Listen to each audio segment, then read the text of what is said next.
नमस्कार, मुद्दे की बात में आपका स्वागत है। मैं हूं मनोज मानस और मुद्दे की बात में आज हम बात करेंगे जाम ने ली गर्भस्थ शिशु की जान।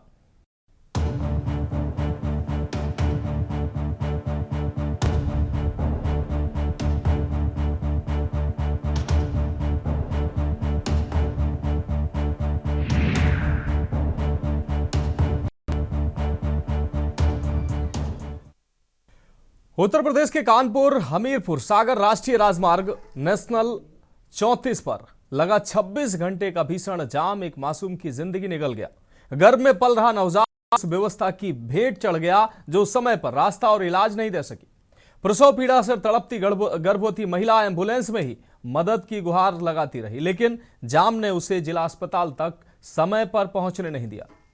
नतीजा यह हुआ कि अस्पताल पहुंचने से पहले ही गर्भ में शिशु की सांसें थम गई। यह हृदय विदारक घटना 20 जनवरी की है। हमीरपुर जिले के पाटनपुर गांव की रहने वाली गर्भवती महिला रीना को मंगलवार अचानक तेज प्रसव पीड़ा हुई। परिजन उसे आनंद फानन में सामुदायिक स्वास्थ्य केंद्र लेकर पहुंचे। वहां डॉक्टरों ने जच्चा बच्चा की गंभीर स्थिति को देखते हुए रात करीब 2 बजे एंबुलेंस से जिला अस्पताल हमीरपुर रेफर कर दिया। उम्मीद थी कि समय रहते इलाज मिल जाएगा, लेकिन रास्ते में किस्मत और सिस्टम दोनों ने साथ छोड़ दिया। एंबुलेंस नेशनल हाईवे 34 पर बेतवा पुल के पास लगे करीब 25 किलोमीटर लंबे जाम में फंस गई। एंबुलेंस में रीना दर्द से कराती रही। हर मिनट बच्चे की जान पर भारी पड़ता रहा। परिजनों के मुताबिक जाम खुलवाने के लिए उन्होंने बार बार पुलिस को फोन किया, लेकिन कोई मदद नहीं मिली। 5 घंटे तक एंबुलेंस जाम में फंसी रही और जब सुबह करीब 7 बजे जिला अस्पताल में पहुंची, तब तक बहुत देर हो चुकी थी। मां तो अस्पताल पहुंच गई, लेकिन उसकी कोख उजड़ गई थी। जिला महिला अस्पताल के डॉक्टरों ने बताया कि महिला को पहुंचते ही डिलीवरी कराई गई, लेकिन नवजात के दिल की धड़कन नहीं चल रही थी। शिशु मृत अवस्था में पैदा हुआ। फिलहाल महिला को भर्ती कर लिया गया है और उसकी हालत बताई जा रही, लेकिन परिवार पर दुख का पहाड़ टूट पड़ा, जो कभी भरने वाला नहीं है और ये कभी न भरने वाला घाव छोड़ गया। बताया गया है कि जाम 19 जनवरी की सुबह करीब 9 बजे बेतवा पुल पर खाली डंपर के खराब होने से शुरू हुआ था और बाद में मोरम से भरा एक ट्रक भी खराब हो गया, जिससे यातायात पूरी तरह से ठप हो गया। दिन भर वाहन रेंगते नजर आए। आप समझ लिए पूरा दिन जाम की स्थिति रही, लेकिन पुलिस जाम नहीं खुलवा पाई। उसके बाद पुलिस देर से पहुंची। पुलिस ने मौके पर पहुंचकर ट्रक में लदी मोरंग को बेतवा नदी में फेंकवाया और क्रेन की मदद से वाहन को हटवाया, लेकिन तब तक हालात जो है वो बेकाबू हो चुके थे। रात में कई वाहन चालकों ने सड़क पर ही गाड़ियां खड़ी कर वो सो चुके थे, जिससे जाम और विकराल हो गया। आखिरकार करीब 26 घंटे बाद 20 जनवरी की सुबह लगभग 11 बजे यातायात सुचारू हो सका, लेकिन इस दर्दनाक हादसे ने स्वास्थ्य सेवाओं, आपातकालीन व्यवस्था और यातायात प्रबंधन पर गंभीर सवाल खड़े कर दिए हैं। अगर समय रहते रास्ता खुल गया होता, अगर एम्बुलेंस को प्राथमिकता मिल गई होती, तो शायद आज एक मासूम की सांसें चल रही होती। ये सिर्फ एक परिवार के लिए त्रासदी नहीं है, बल्कि उस सिस्टम की असफलता है जिसने नन्ही जान को जन्म लेने से पहले ही मौत के हवाले कर दिया। पहले हम आपको उस पीड़ित मां की जुबानी सुनाते हैं।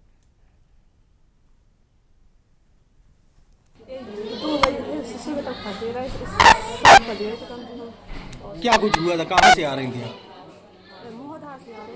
क्या हुआ था? नहीं जा रही थी, मतलब कि यहाँ पर नहीं हुआ, हमीरपुर आ रहे थे सीधे।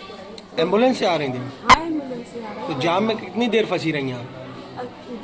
2 बजे निकले थे, यही फंस रहे थे। भरुआ से तो लगा था पूरा जाम, तो यही सब मतलब पुलिस को फोन किया, 2 बार फोन किया था पुलिस को, तब भी कुछ नहीं हुआ। तो कई बाद में गए थे, कहीं 2 जान के बाद फोन करने के बाद तभी पुलिस वाले ने कुछ नहीं किया। बीते मंगलवार के दिन पाटनपुर निवासी एक महिला को अचानक प्रसव पीड़ा होने लगती है, जिस पर जो परिजन है वो महिला को नजदीकी मौदाह सीएचसी केंद्र ले जाते हैं, जहां डॉक्टर महिला की जांच कर उसकी हालत गंभीर होता देख उसे जिला अस्पताल के लिए रिफर कर देते हैं।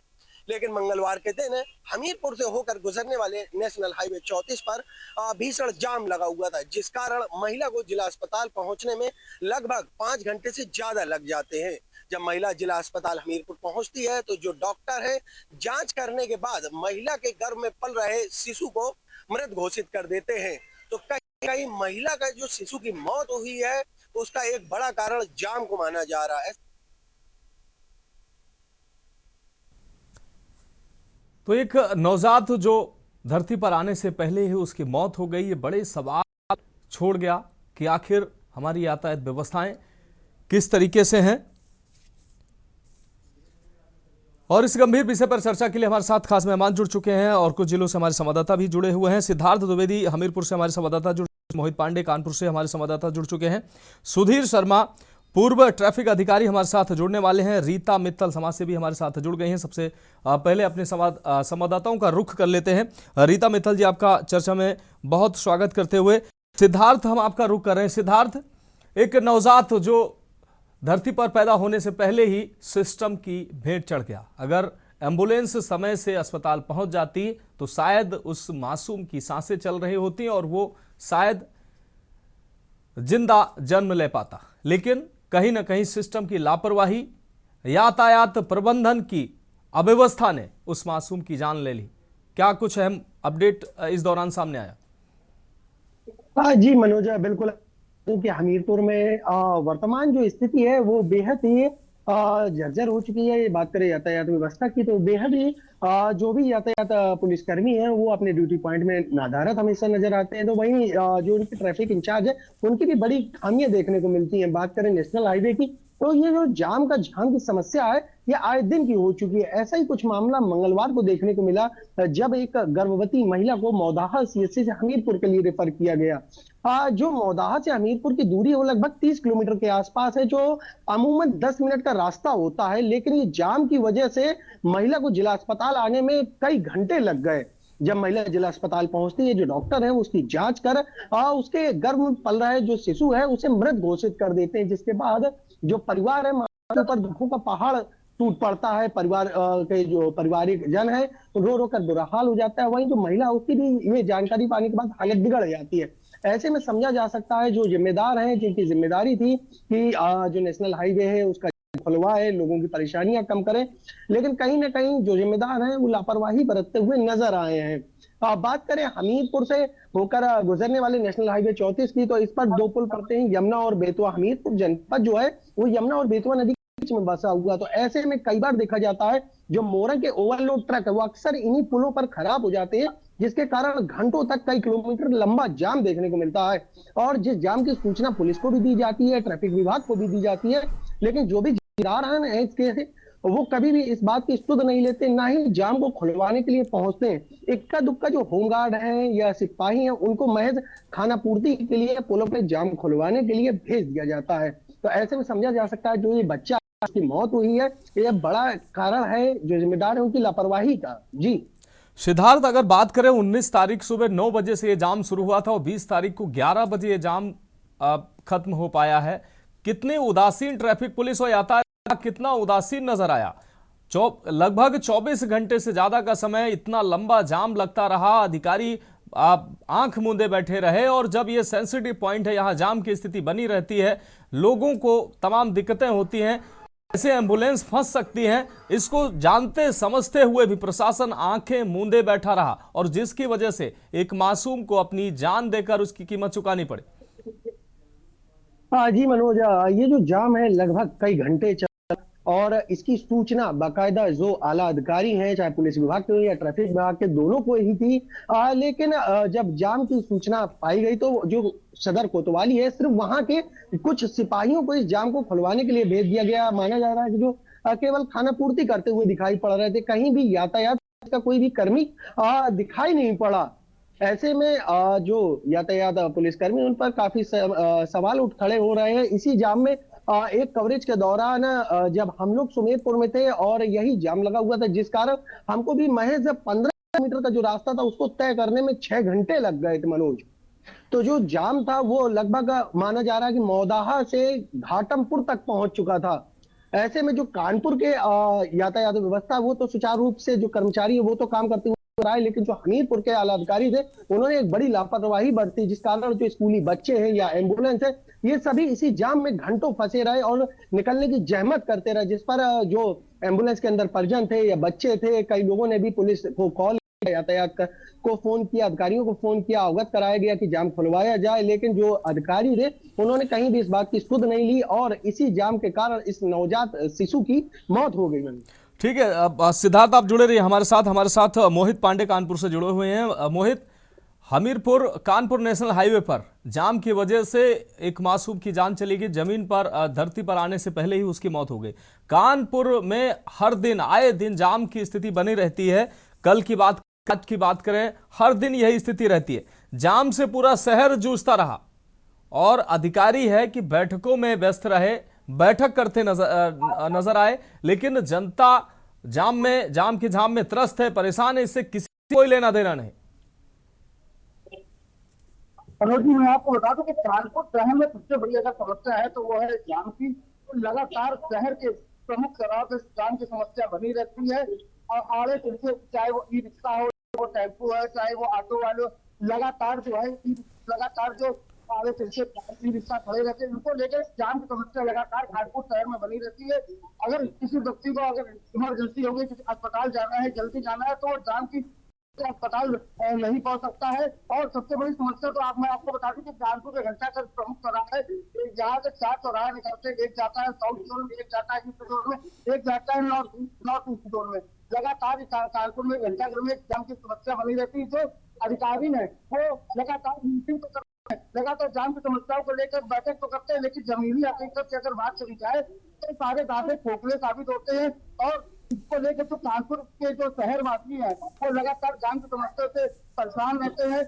अगर किसी बच्चे को इमरजेंसी जल्दी स्कूल जाना हो या कोई पेशेंट उसको अस्पताल जाना हो या किसी लोगों को कहीं इमरजेंसी की जरूरत है, कहीं जाना है, तो वो नहीं जा सकता है। लगातार जो अधिकारी हैं वो दावे कर रहे हैं कि जाम की समस्याओं से लोगों को निजात दिलाएंगे, ये करेंगे, लेकिन सारे जो दावे हैं जमीनी हकीकत में सारे खोखले साबित हो रहे हैं। अभी वही कुछ समय पहले जो ई रिक्शा वो टेम्पो लेके एक रूट निर्धारित हुआ था, जो कुछ टेम्पो ई रिक्शा अलग रूट पे चलेंगे और कुछ अलग रूट पे चलेंगे। इसको लेकर जितने जो दावे हैं जाम को लेकर सारे खोखले साबित हो रहे। अभी हाल में ही एक इमरजेंसी पेशेंट था जिसको हार्ट अटैक को पड़ा था, उसको लेकर उसके जो परिजन है जा रहे थे, कार्डियोलॉजी लेके जा रहे थे, लेकिन जाम की समस्या को लेकर उसने रास्ते में ही दम तोड़ दिया था। ऐसे में लगातार जो अधिकारी हैं वो जमीनी हकीकत में अगर बात करी जाए तो कोई सारे दावे खोखले साबित हो रहे हैं। लगातार शहर में कानपुर शहर में जाम की समस्या बनी रहती है। हमारे पास कुछ लोग भी हैं, उनसे बात करेंगे क्या है समस्या है जाम की। सर, कानपुर में जाम की समस्या बनी रहती है, क्या उसका निराकरण आप कर सकते हैं कि मीडिया के माध्यम से प्रशासन भी एक्टिव हो जाता है, सरकार भी एक्टिव हो जाती है और का बहुत आभार व्यक्त करते हैं, कम से कम जनता को जागर करने का काम कार्य करते हैं। और सबसे बड़ी समस्या रहती है कानपुर में जाम की समस्या, किस तरीके से आप कहना चाहेंगे? हम हाथ जोड़ के यही आग्रह करना चाहेंगे प्रशासन से और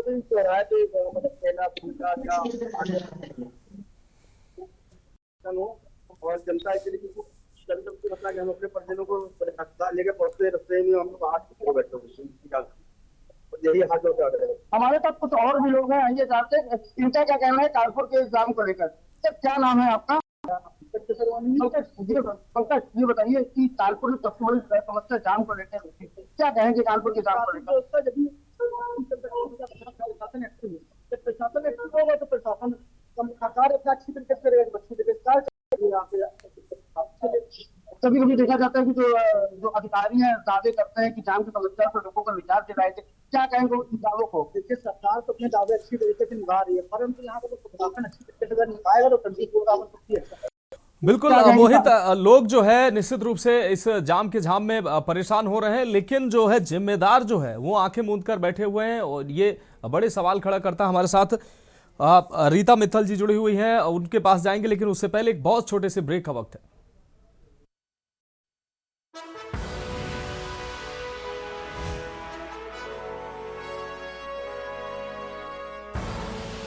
आप देख रहे हैं के न्यूज, खबरों का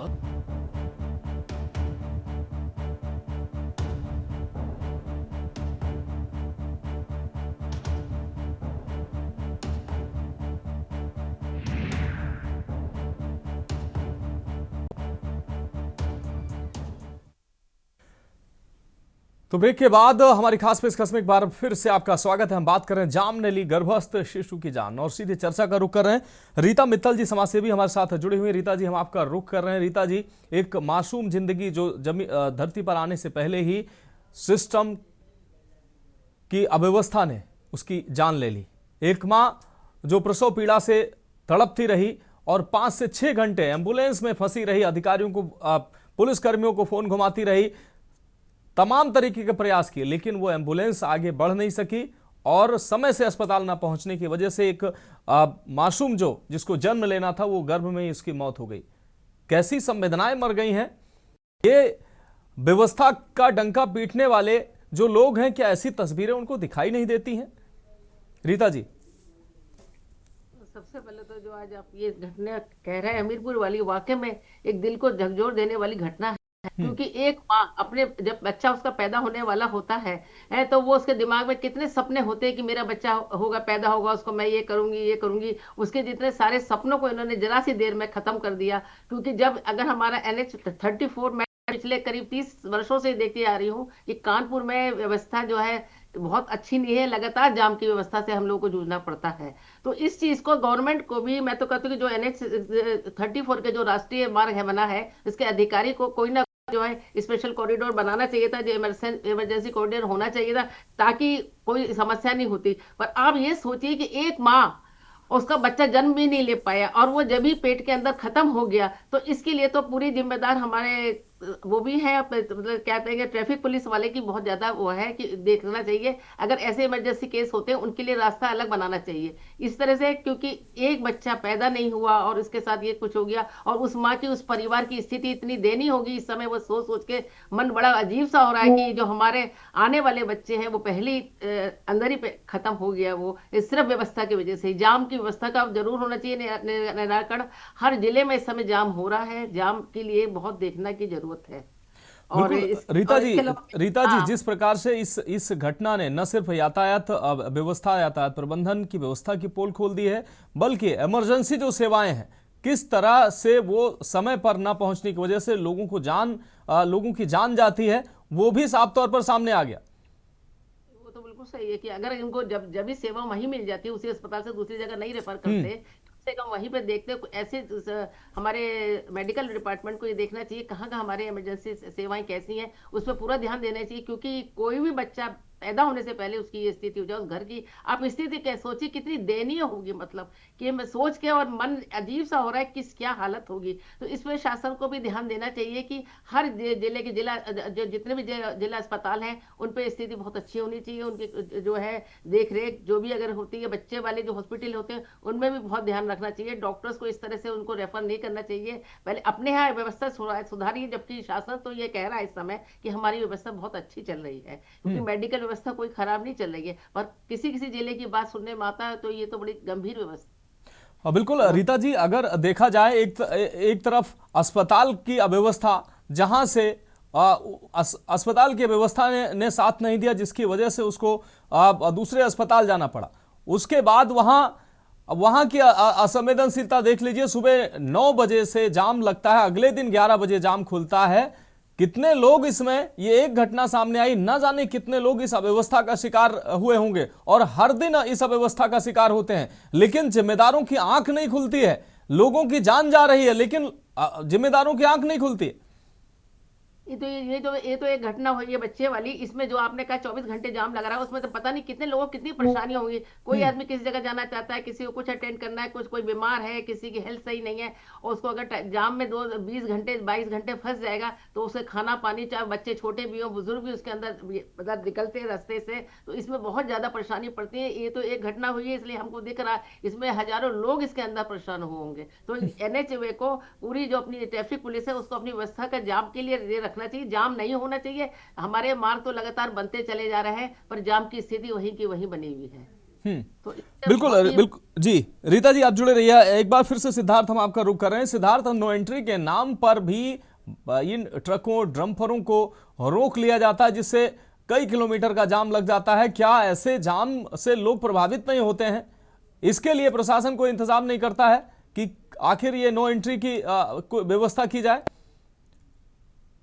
जी बिल्कुल मनोज, नो एंट्री हमीरपुर में बाकायदा लगाई जाती है, जिस पर जो भारी वाहन है उनको सड़क के किनारे नो एंट्री पॉइंटों के आउटसाइड खड़ा कर दिया जाता है, जिस वजह से भी खासा लोगों को परेशानियां होती हैं। कई बार इन खड़े ट्रकों की वजह से भी जाम लग जाता है। ऐसा ही कुछ मामला सुमेरपुर औद्योगिक क्षेत्र में देखने को मिलता है, जहां जेके सीमेंट की फैक्ट्री लगी हुई है, जहां नेशनल हाईवे 34 पर ही जो भारी वाहन है, बड़े ट्रक है, हेवी साइज, उनको सड़क किनारे खड़ा कर दिया जाता है, जिस वजह से कई बार जो बड़ी दुर्घटनाएं भी घटी हैं, कई मौतें भी इन्हीं नो एंट्री के बाहर, पॉइंटों के बाहर जो ट्रक खड़े होते हैं उन पे भिड़ने की वजह से कई बार बड़े हादसे हुए हैं, कई मौतें भी इनकी वजह से हुई है। अक्सर जाम भी देखने को मिलता है। ऐसा ही कुछ वाकया कुछ दिनों पहले भी देखने को मिला था, जब लगभग 18 घंटे से ज्यादा ये नेशनल हाईवे हमीरपुर में ठप पड़ा रहा था, जिस दौरान एक महिला ने खुद ही वीडियो बनाकर सोशल मीडिया में वायरल करते हुए आवाज उठाने का काम किया था, जिसको देखते हुए भी कोई अधिकारी ने कभी सुध नहीं ली। ऐसा ही मामला मंगलवार को। तो ये जो घटनाएं हैं जाम की, ये हमीरपुर जनपद में अब आम हो चुकी है। इसका एक बड़ा कारण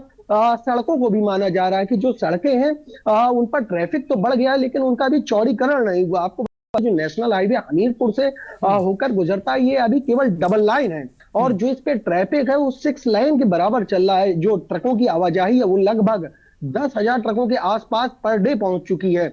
ऐसे में जो ट्रैफिक है वो बेहद ज्यादा बढ़ चुका है, जिसके बाद भी कोई आला अधिकारी इस मामले का संज्ञान नहीं ले रहा है। हर रोज इसी नेशनल हाईवे पे एक्सीडेंट होता है, मौतें होती हैं। कई बार ई रिक्शों को भी इस NH हाईवे में धड़ल्ले से चलते देखा जाता है, जबकि नियम है कि जो राष्ट्रीय राजमार्ग हो या राजमार्ग हो, इन पर ई रिक्शे को चलना प्रतिबंधित है। लेकिन हमीरपुर जनपद में इन नियमों को धराशाही कर दिया गया, कहे तो खाक में मिला के रख दिया गया है। बाकायदा ई रिक्शे भी इन्हीं नेशनल हाईवे में चलते दिखाई पड़ेंगे, ऑटो रिक्शा भी चलते दिखाई पड़ेंगे, जिन पर लगभग 9 से 10 सवारी तक भी कई बार ऑटो रिक्शा हो या ई रिक्शा बैठाए दिखाई पड़ेंगे।